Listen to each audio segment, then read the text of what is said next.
E aí, gurizada, tudo bem? Então agora nós vamos terminar a matéria do bimestre, tá?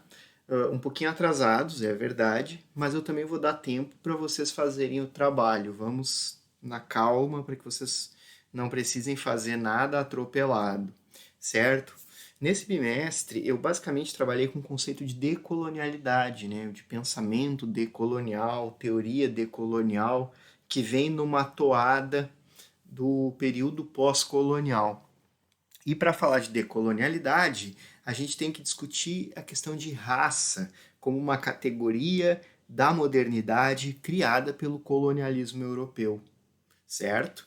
E a partir da raça, a gente descortinou as interseccionalidades, né, de marcadores da diferença. A gente começa a pensar o gênero também sob esse viés e outros marcadores, obviamente o marcador da classe social também, além da questão racial.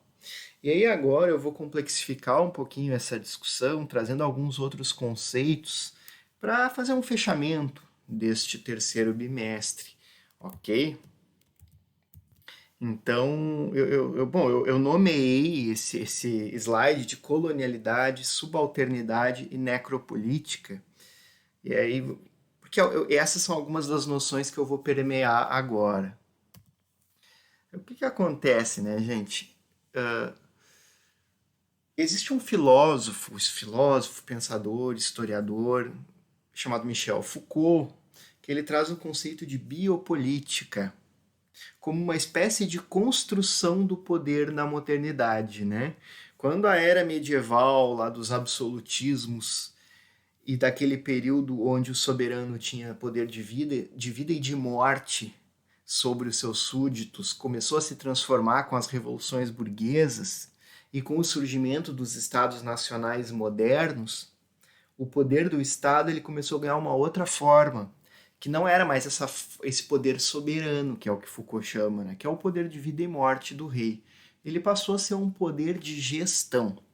E gestão do quê? Gestão das vidas, né? O Estado ele é uma relação, o Estado nacional, né, entre população e território, tá? O Estado ele é um território composto por pessoas que vivem naquele lugar. E aí a administração desse Estado requer um poder de controle sobre as populações, uma gestão da vida das pessoas. E a isso Foucault dá o nome de biopoder, que é o poder sobre a vida. É um poder de controle, de racionalização sobre a vida. Segundo Foucault, não é o nosso objetivo aqui, mas o desenvolvimento das ciências modernas, né, como a biologia, a estatística, a geografia, enfim, vai se dar num objetivo prático de gestão populacional, certo? E aí, o que isso tem a ver com o que a gente vai falar? Tá? É que um outro autor, que ele é, de certa forma, um herdeiro do pensamento de Foucault, porém numa visão pós-colonial, o camaronês Achille Mbembe, que trabalha na África do Sul, ou seja, a questão africana, a questão negra, a questão dos genocídios africanos, a questão colonial para ele é fundamental. O Mbembe ele diz assim, olha, o conceito de biopolítica ele não é suficiente para lidar com os povos coloniais, porque nas colônias a humanidade chegou a um nível de desumanização muito maior do que os estados europeus faziam com suas próprias populações. Então, o Mbembe ele vai cunhar o conceito de necropolítica para identificar que, em vez de fazer uma gestão da vida, controle da vida, com os povos coloniais mais subalternos, os estados coloniais fizeram uma gestão da morte, encontrando formas mais racionais, formas mais rápidas, formas mais, enfim, formas mais eficazes de matar, porque a vida daquelas pessoas não valia nada. Elas eram vidas matáveis, como está aqui nesse desenho no slide. Né? Aí eu vou trazer um outro conceito para vocês do filósofo italiano Giorgio Agamben, que o Agamben ele cunha esse conceito de homo sacer, no qual ele diz que muitos povos desenvolveram uma lógica imunitária de relação com o exterior, onde eles repudiavam certos tipos de pessoa que eram consideradas assim incapazes de fazer parte da sociedade. Essas pessoas incapazes de fazer parte da sociedade, que ele chama de homo sacer, podiam ser estrangeiros, mas podiam ser criminosos, toda aquela pessoa que carregasse um estigma que ela fosse indigna de ser uma pessoa que convivesse em sociedade, toda aquela pessoa que perdesse a sua humanidade, tornando-se assim homo sacer, era uma vida matável. Ou, no termo próprio da tradução do Agamben, uma vida que não merece ser vivida. Então a lógica é mais ou menos essa. Muitas sociedades segregaram pessoas e tiraram a humanidade delas e, portanto, tiraram sequer a condição de direito à vida. E, bom, para essas pessoas aí, ser expurgada, ser expulsa ou ser assassinada não faria diferença nenhuma, porque elas não tinham valor. Isso é um conceito filosófico do Agamben. O que isso tem a ver com a necropolítica? Tem que o Achille Mbembe botou isso em perspectiva histórica na materialidade do colonialismo. O que isso significa? Que a maior parte dos povos coloniais, todos os povos coloniais, aliás, em maior ou menor medida, dependendo do tipo de governo estabelecido também, em algum momento eles foram sujeitos a essa política de morte, porque a vida deles valia menos, ou não valia nada. Desde os índios que se discutiam, os ameríndios aqui, né, que se discutia se eles tinham alma ou não, se eles podiam ser escravizados ou não, e que o genocídio deles era legítimo segundo a lei europeia e segundo a religião europeia, o cristianismo, porque afinal de contas eles eram menos humanos, ou não humanos, dependendo da época, dependendo, enfim, do tipo de radicalismo que fosse vigente. Isso era uma necropolítica. Não era o primeiro ponto não era fazer uma gestão do número de índios para que a população economicamente ativa fosse positiva, para que as pessoas vivessem mais ou menos. Não.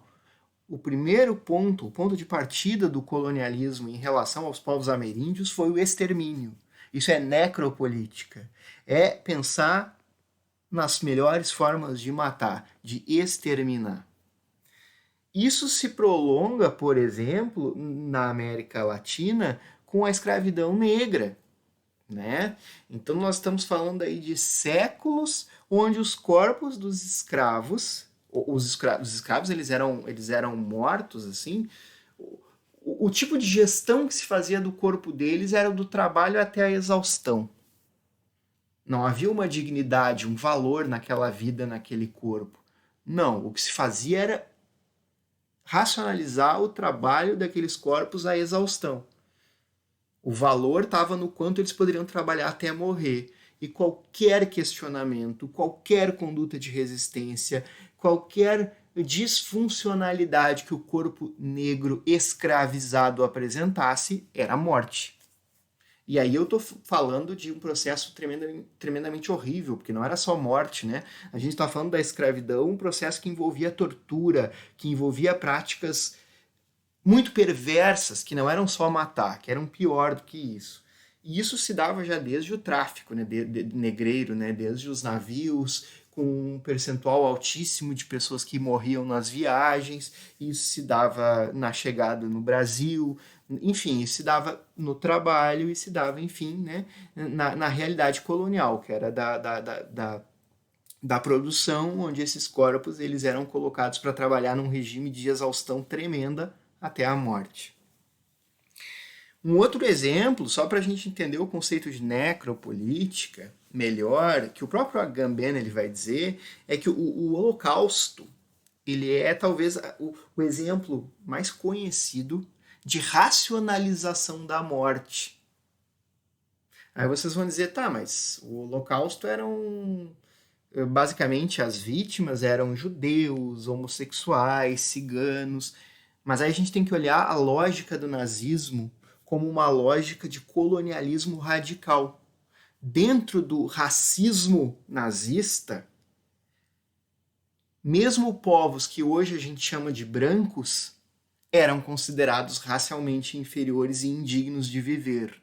E bom, né, o Holocausto ele foi o exemplo supremo da racionalidade necropolítica. Né? Foi criada uma gestão científica para matar. Que não era só matar também. E olha que interessante isso. Lembrava muito a escravidão negra. Por quê? Porque no Holocausto, aqueles corpos judeus, entre outros, eles foram colocados para o trabalho. Eles foram colocados para o trabalho à exaustão para servir a máquina de guerra nazista. E em algum momento, principalmente quando a guerra começou a se encaminhar para a derrota nazista, aí foi encaminhada a solução final, que na verdade era, já que essas pessoas não vão poder fazer mais nada por nós, vamos matá-las. Né? No início, os judeus, enfim, nos guetos na Polônia, enfim, nos países ocupados, né, foram criados guetos de população judaica. A maioria dessas pessoas eram mortas à bala. Só que depois isso se tornou demorado demais. E aí foi criada uma racionalização da morte, que foi, dentro do campo de concentração, as câmaras de gás, onde em minutos tu podia exterminar milhares de pessoas. Então, assim, isso é um exemplo tremendo de racionalização da morte. Aí vocês vão dizer para mim, mas Dardo, isso é coisa de nazista. Não só. Isso é coisa do colonialismo.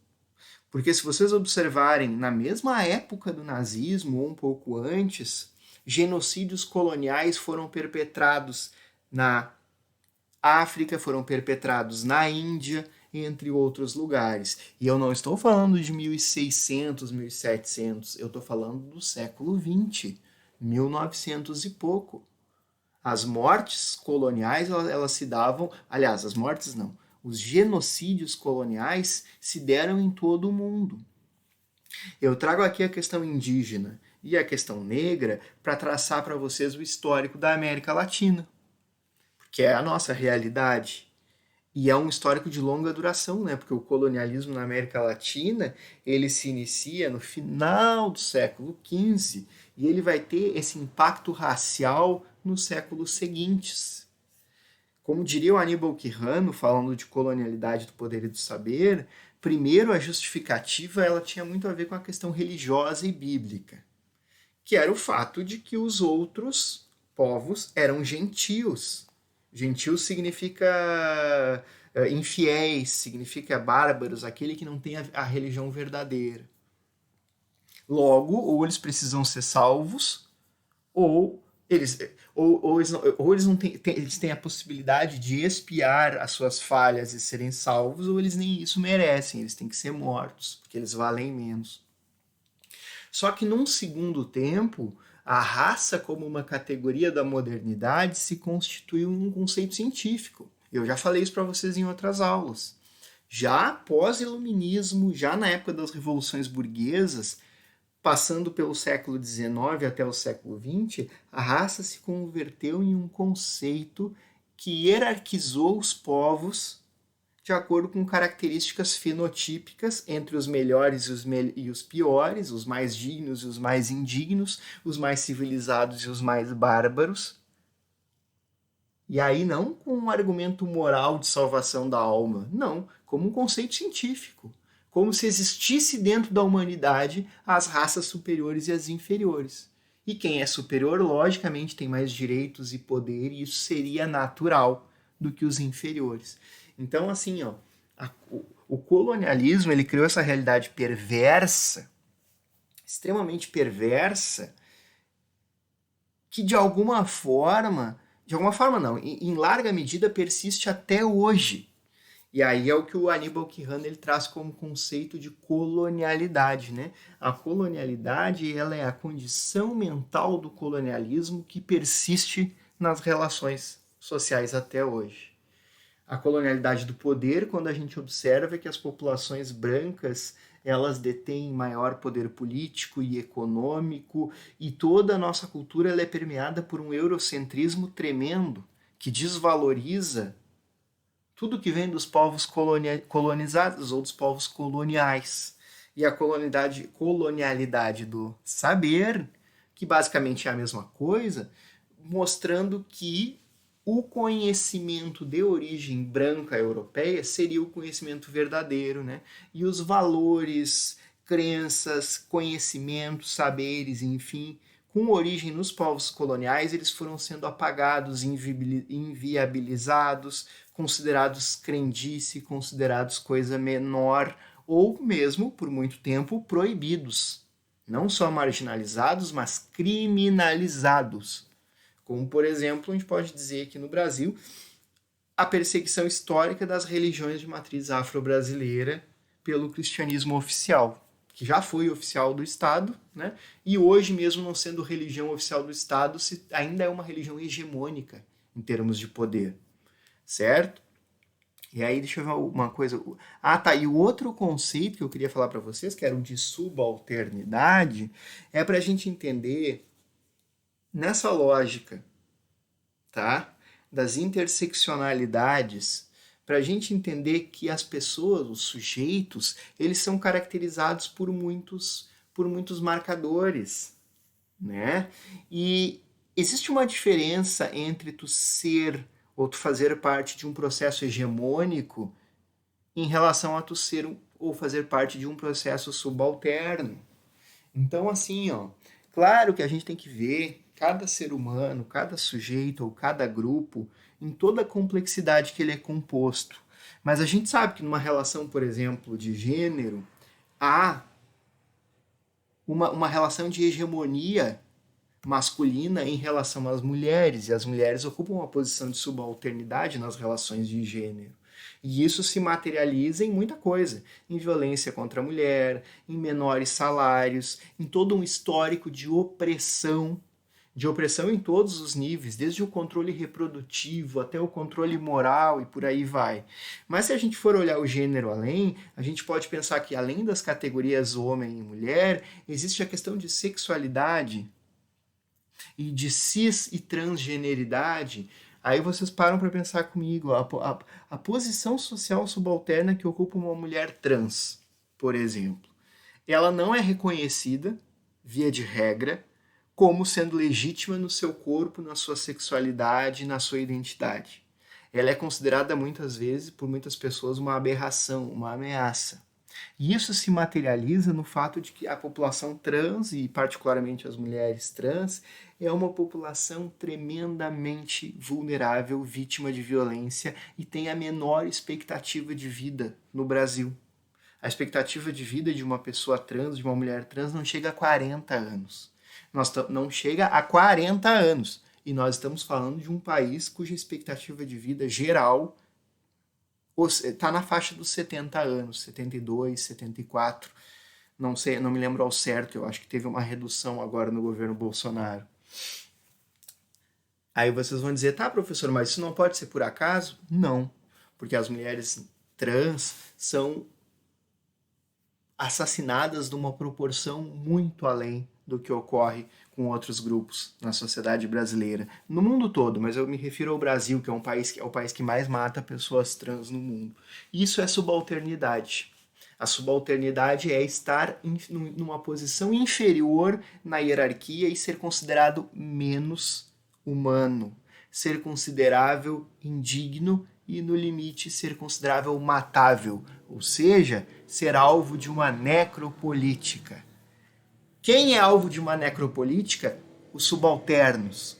E quem são os subalternos? Aqueles que estão na rabeira de uma relação de poder, de uma hegemonia. Claro que a gente tem que ter um olhar interseccional. Uma mulher branca e rica, bom, ela continua sendo uma mulher, ela continua podendo sofrer uma violência de gênero. Mas a gente sabe que ser branco e rico cria outras condições para a vida social. Mas se tu pegar pelo outro lado e observar e pensar numa mulher trans, negra, numa mulher indígena, e aí os indígenas, a gente está falando de uma população que é tão marginalizada que a antropologia chama em margens do Estado, né? Os indígenas estão à margem do Estado. É como se eles não fizessem parte do Estado brasileiro. Juridicamente, eles têm uma relação de tutela pelo Estado. Mas a questão é que as pessoas não consideram os indígenas humanos da mesma forma, porque, em tese, entre aspas, eles não partilhariam dos nossos valores de civilização. Então os indígenas são muito subalternos. Não é à toa, tem também outra população com expectativa de vida baixíssima, que vive em condição de miserabilidade e que são assassinados, olha, com muita frequência.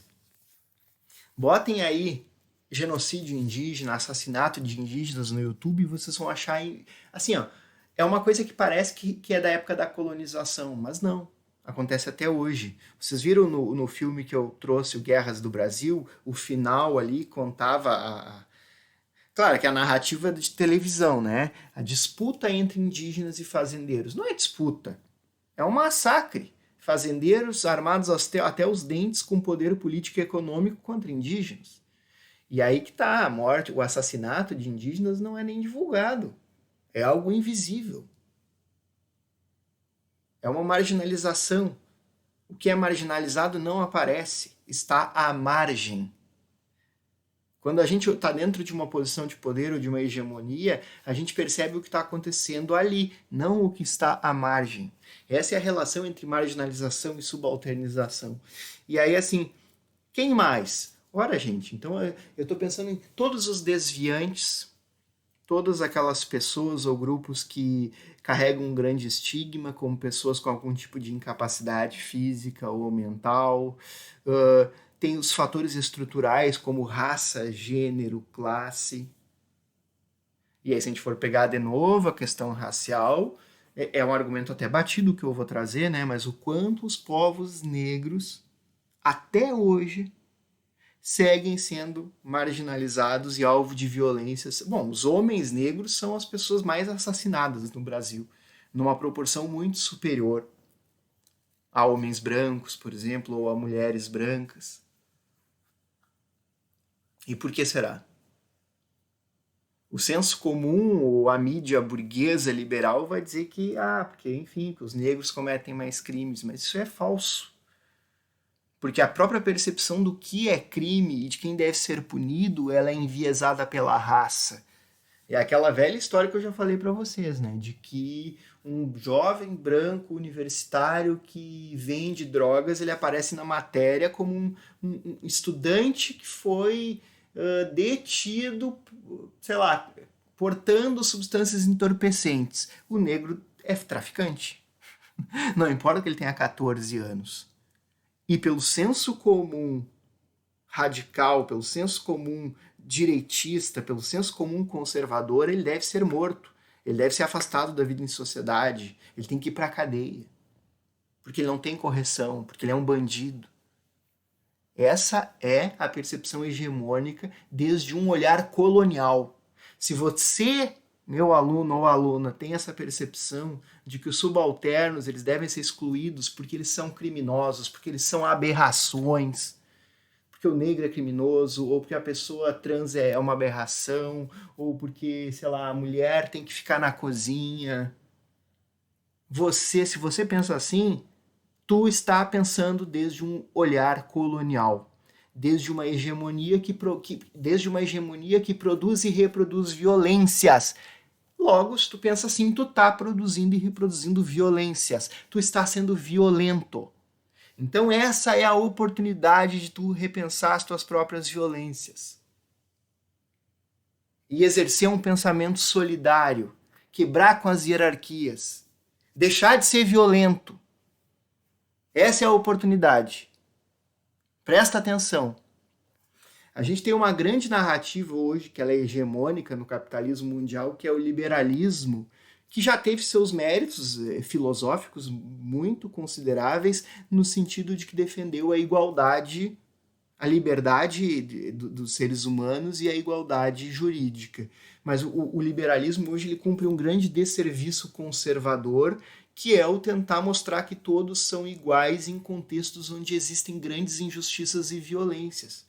Não, as pessoas, juridicamente elas podem ser iguais, moralmente elas são iguais, mas na prática elas não são.